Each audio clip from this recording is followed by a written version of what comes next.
శ్రీ సచిదానంద సమర్థ సద్గురు సాయి మహారాజ్కి జై.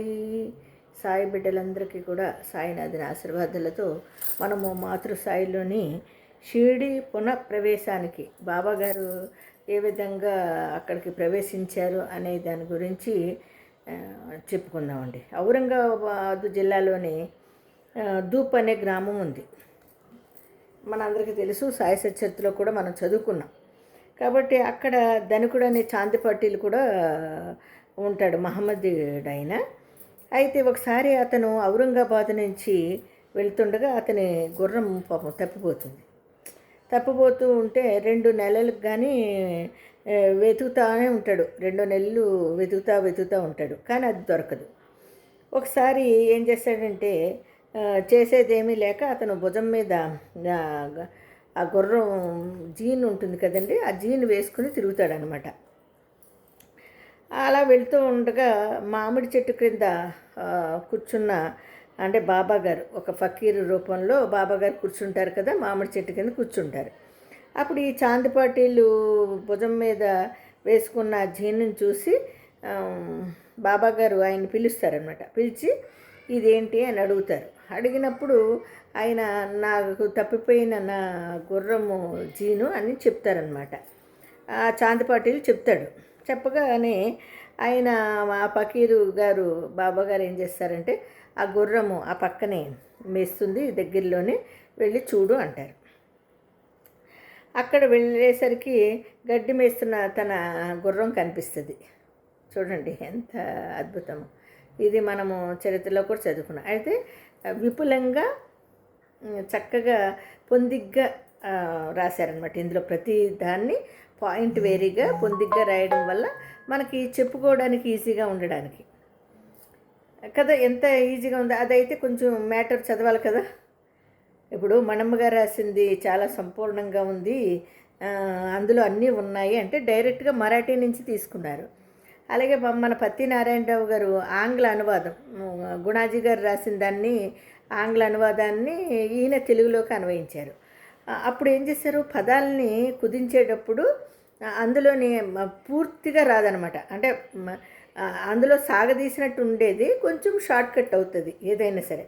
ఇప్పుడు ఈ శైలజ గారు కూడా ఏం చేశారంటే, అందులో మేటర్ అంతా కాకుండా ముఖ్యమైన పాయింట్లు చక్కగా బాగా ప్రతి ఒక్కరూ చూడండి, చదువు రాని వాళ్ళు కూడా అర్థం చేసుకునే రీతిలో ఈవిడ ఇంకా చక్కగా కుదించారండి. తెలుగులోని చిన్న అధ్యాయాన్ని చక్కగా తెలుగులోని ఎంత పొందిగ్గానో కుదిర్చారు. అది కూడా అందులో మ్యాటర్ అంతా భావార్థం అంతా ఉంటుంది, కానీ చక్కగా చదవడానికి చెప్పుకోవడానికి చాలా ఈజీగా ఉంటుంది కదా. బాగుంది కదా.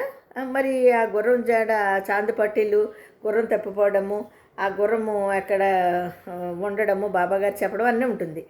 కానీ ఇక్కడ విపులంగా ఉంది. ఎలాగంటే చాంది పాటీలను పిలిచి కూర్చోమని చెప్పి, నువ్వు అతను భుజం మీద ఉన్న జీన్ని ఏంటిది అని అడిగితే నా గుర్రము జీను అని చెప్పడము.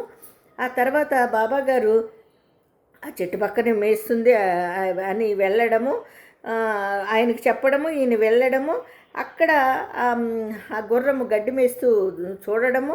ఇదంతా భగవత్ సృష్టి కదా. 2 నెలల నుంచి ఎదుగుతున్నాడండి ఆయన దొరకట్లే. కానీ ఇక్కడ బాబాగారు సర్వాంతర్యామి అండి, సద్గురు సాయినాథుల వారు. ఆయనకు తెలియంది ఏముంది, ఆయన వస్తాడు, పలానా ఆయన ఇలా దానికోసం ఎదుగుతున్నాడని ఆయనకు ముందే తెలుసు. లేకపోతే ఆయన్ని పిలిచి చేయడం ఏంటి, ఆయన భుజం మీద ఉన్న జీన్ని ఏంటిది అని అడగడం ఏంటి, ఆయన తెలియక కాదు కదా.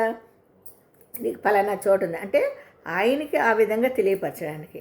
చక్కగా ఈవేళ సాయి మహిళా గళంలో కూడా మేము చిన్న సత్సంగం చేసుకున్నప్పుడు రేణుక ఎల్లమ్మ తల్లి అనే అమ్మాయి ఎంత అద్భుతంగానో ఆ తల్లి ఆశీర్వాదాలను పొందింది. ఇవన్నీ బాబాగారు ఆమెకి ఇలాగ ఆశీర్వాదాలు ఇస్తున్నారంటే ఊరికే ఇస్తారండి. జన్మ సుకృతం అంటే మనం జన్మ సుకృతంతో వస్తున్నాం కాబట్టి ఆయన ఆశీర్వాదాన్ని మనం పొందగలుగుతున్నాం.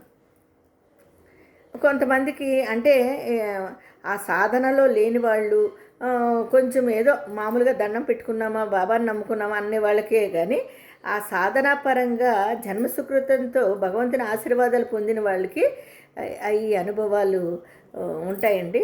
దాన్ని కొంతమంది హేళనగా తీసుకోవచ్చు, ఇంకో రకంగా తీసుకోవచ్చు. కాకపోతే వాళ్ళ సాధనను బట్టి వాళ్ళకు ఉండే ఆశీర్వాదము, ఆ భగవంతుడు అండదండలు అద్భుతంగా ఉంటాయండి. ఇది నేను విశ్వసిస్తాను, విశ్వసించాలి కూడా.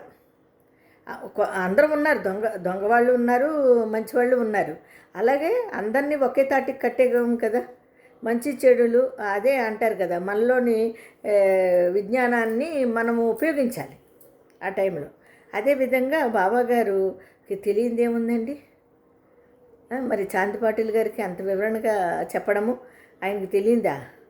అందుకని ఆయన గుర్రం జాడ తెలుపుతాడనమాట. చాంద్ పాటిల్ చెప్పగానే ఆ ఫకీర్ పక్కనే ఉన్న కాలువ దగ్గర వెతకమని చెప్తాడు బాబాగారు.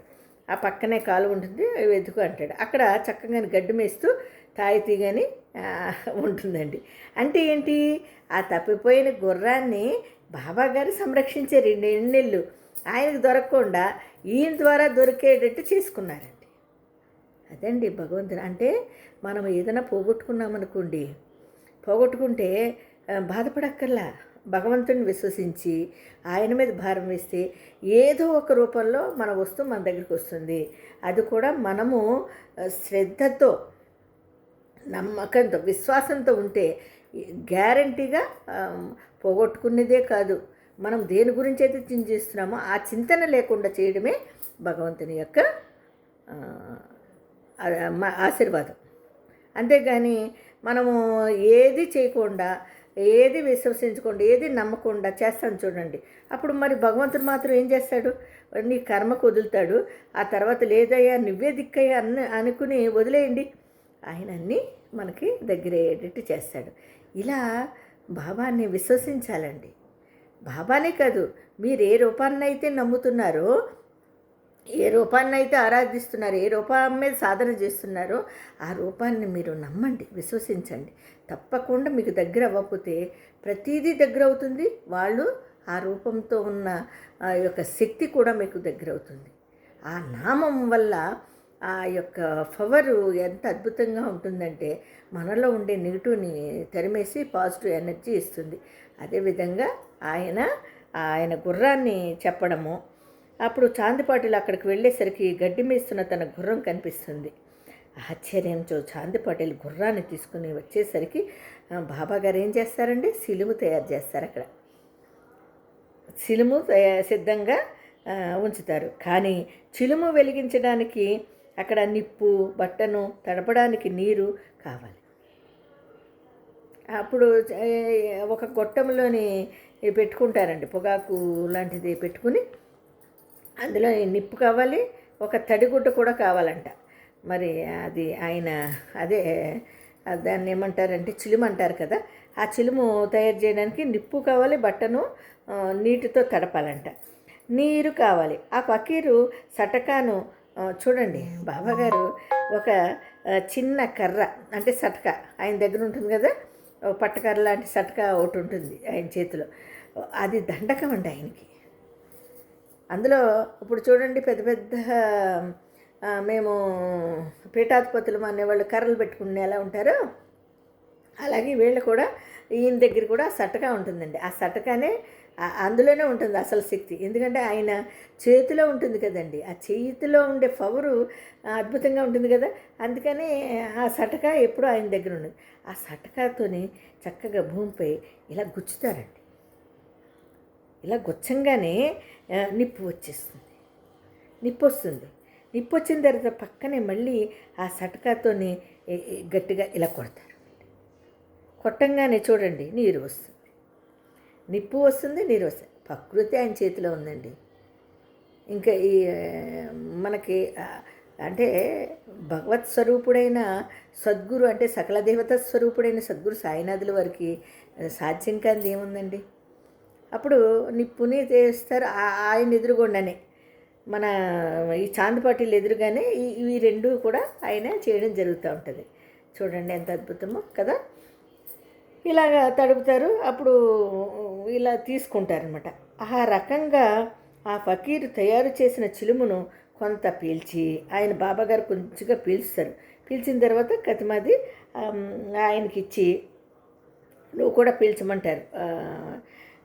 నీరు వచ్చింది. ఆ రకంగా ఆ ఫకీరు తయారు చేసిన చిలుమును కొంత పీల్చి ఆశ్చర్యంగా ఇదంతా చూస్తున్న చాందిపాటిలకు అందించాడు. పంచభూతములనే స్వాధీనములో ఉంచుకున్న ఫకీరుకు సామాన్య వ్యక్తి కాదని ఇదంతా చూసి ఆయన ఆశ్చర్యపోతాడనమాట. ఈయన మామూలు సామాన్య వ్యక్తి కాదురా బాబు అనుకుంటాడండి.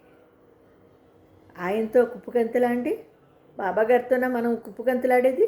ఆడుకున్నారండి. ఆడుకున్న వాళ్ళకి ఆడుకున్నట్టే ఆయన సటకా దెబ్బనిస్తాడు. ప్రకృతి ఆయన స్వాధీనంలో ఉంటుందండి. ఏం చేసినా కూడా ఆయనకు తెలుస్తుంది. ఆ విధంగా ఆయన గొప్ప మహానుభావుడని గ్రహించిన చాందపాటిలు ఆ ఫకీర్ను తన ఇంటికి రమ్మని ఆహ్వానిస్తారండి. ఆయన ఏం చేస్తాడండి? మా ఇంటికి రండి అని ఆహ్వానిస్తాడు. సరేనని ఫకీరు పాటిల్ ఇంటికి వెళ్ళి అక్కడ కొన్ని రోజులు ఉంటారు.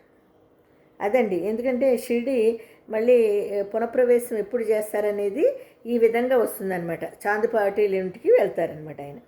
వెళ్ళిన తర్వాత కొన్ని రోజులు అక్కడే ఉంటారు. ఆ గ్రామ మునసబు అయిన చాందపాటిల్ భార్య, ఆయన మునసబు చాందపాటిల్ భార్య తమ్ముడి కొడుకు పెళ్ళికి వెళ్ళాలి. అయితే ఆ కుదిరింది ఎక్కడ అనుకుంటున్నారు పెళ్ళి? మన షిరిడి గ్రామంలో కుదురుతుంది. అందుకే అందరూ షిరిడి బయలుదేరుతారు. వాళ్ళతో పాటు కూడా మన ఫకీరు గారు బాబాగారు కూడా బయలుదేరుతారు. అర్థం అయిందిగా ఆ ఫకీరు ఎవరో, ఆయనే మన సాయిబాబా. మీకు అర్థమైంది కదా? మరి ఆయన ఎవరండి? ఆయనే కదా మన సాయిబాబా గారు. మరి అలా వెళ్ళిన ఆయన అన్నట్లు తల్లి తండ్రి ఎవరో కూడా తెలియని ఆ ఫకీరుకు సాయిబాబా అన్న పేరెట్లా వచ్చిందో తెలుసుకోవాలి కదా మనం. మరి రేపు తెలుసుకుందామా? అంతవరకు అందరికీ సాయిరామండి.